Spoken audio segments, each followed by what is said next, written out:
I just want you to know that in life, we look for things. But the one thing that we must find is hope. And some of us waste our entire life looking in the wrong places. And for those of you who do not know me, I just want you to know that when I was a kid, I was wishing that God would give me arms and legs. He didn't give me arms and legs, but He healed my heart and He gave me heaven in my heart. And I just love the idea of hope, real hope. Now, heaven is real, just as miracles are real. Because I've seen 12 miracles, I can look you without flinching in the eyes and saying, I've seen blind people seeing, deaf people hearing, lame people walking. I've seen crooked backs come straight, skin diseases fall off bodies. But yet I remember when I was a kid, when I was 6 years old, watching how the last days of my 27-year-old first cousin died of bowel cancer. Even though I pleaded for God to keep him alive, God took him where? Home. There is a place called heaven, whether you see it or not. That doesn't change the existence of God's ultimate plan for our life. What is that plan? In Jeremiah, he says that there is a plan. God has a plan. Sometimes we're like, can I suggest a plan B? That's what I was doing, because heaven didn't seem real to me at times because I didn't see it. Some people think I only have one foot just because they see only one foot, but I have a little second one right here, and it's always there. God's presence is always there. If you call upon the name of the Lord, you shall be saved and healed and redeemed. Years ago, I was here in this area speaking at a church, and a little boy with no arms, no legs was in the crowd. The father held him up, 19-month-old little Daniel Martinez. No arms, no legs, little foot just like me. And I'm like, wow, that's so cool. We're going to wrestle later on. I got the father to bring him up on stage, and everyone was looking at him, and people were crying. I looked at him. He's looking up at me with his big brown eyes and a big smile. And when I looked at him, I remembered when I was at school, when I was getting teased, when I was getting bullied, when I felt alone, when I was broken, when I was depressed, to the point of an attempted suicide at age 10.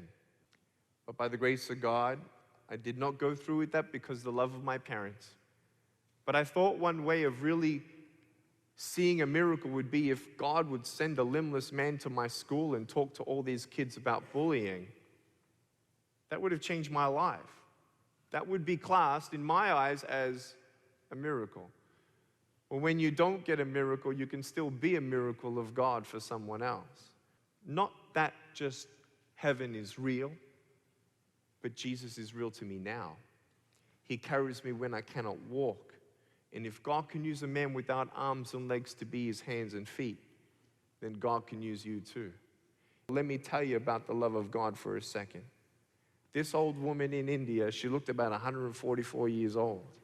I mean, she couldn't close her mouth because she was that weak. She looked at me. She was trembling like this. And through a translator, we spoke to her. Where were we in India? In the red light district of brothel houses, 150 brothel houses where 10-year-olds are kidnapped and sold by their parents sometimes for $700. Forced into sex slavery. That's where we were going to preach the gospel, and we went into a home, and this old woman was sitting down on the floor. Her sister walks in and says, "Stop talking about your God. Stop talking about Jesus. Show me that He's real. Make this woman walk." She said, "I don't want to hear about your God. Let me see it."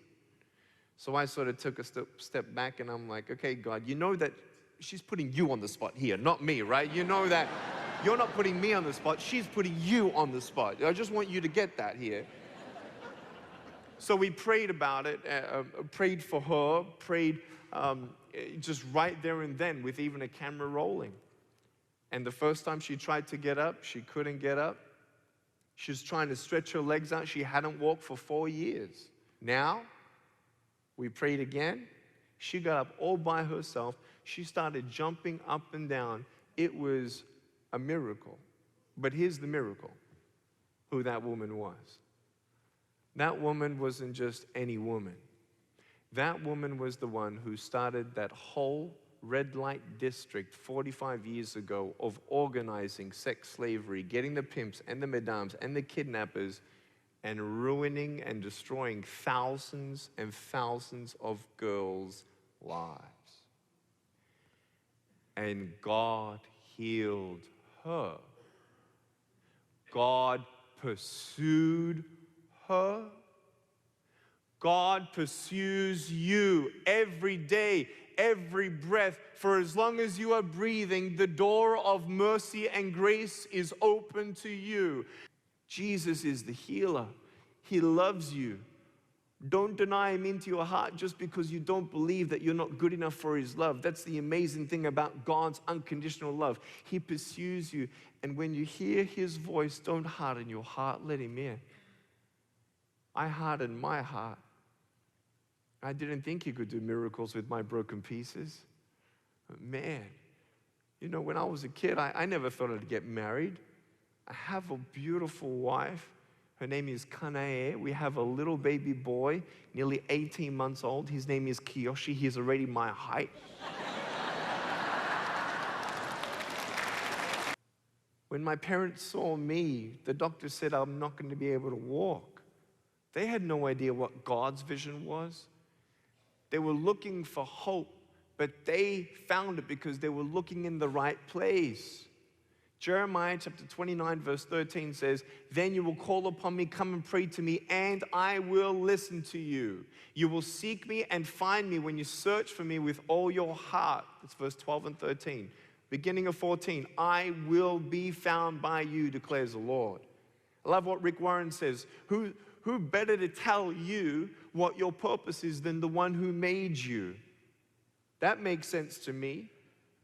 It doesn't make sense just to live for the sake of living and existing. But when I look at my life now, not just the blessings that I have, but even meeting that little boy with no arms and no legs, imagine that day that we meet up in heaven and he runs to me with his legs and he hugs me with his new arms and I hug him with my arms and I'm standing on my legs. I can only imagine what will come out of our mouth. Glory to God, number one. God, you are good.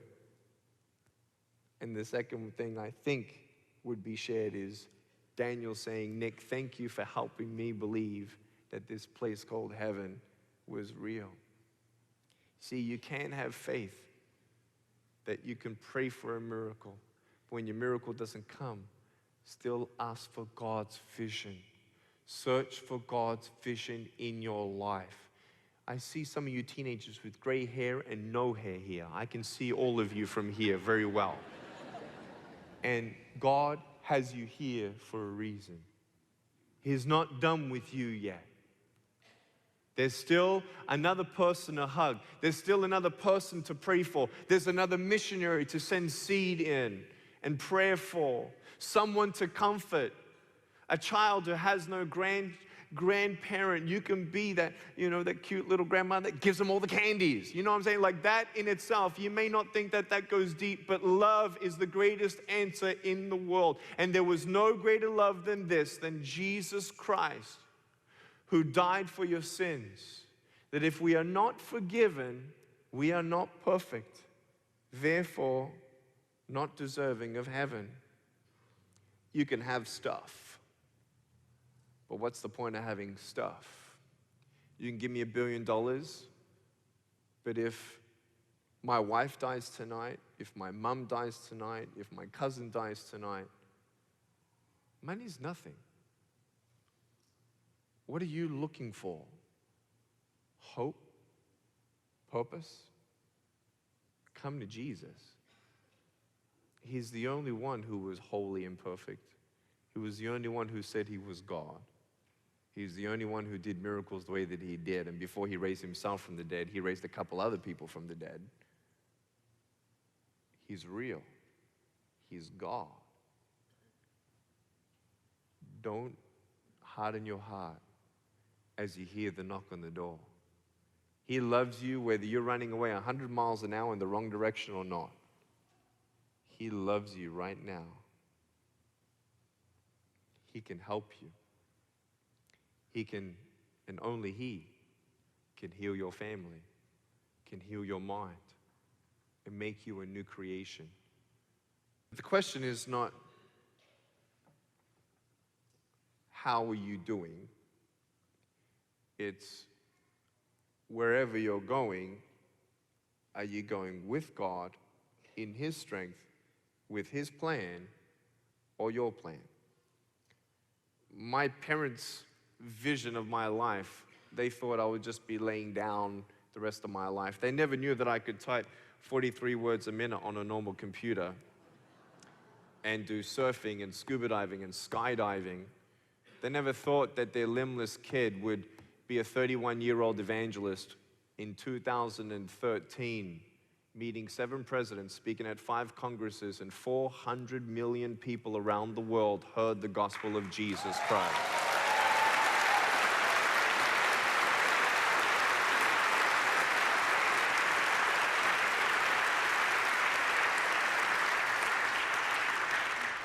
I get goosebumps on the skin I don't even have when like, that's amazing. That's God. That's nothing to do with me.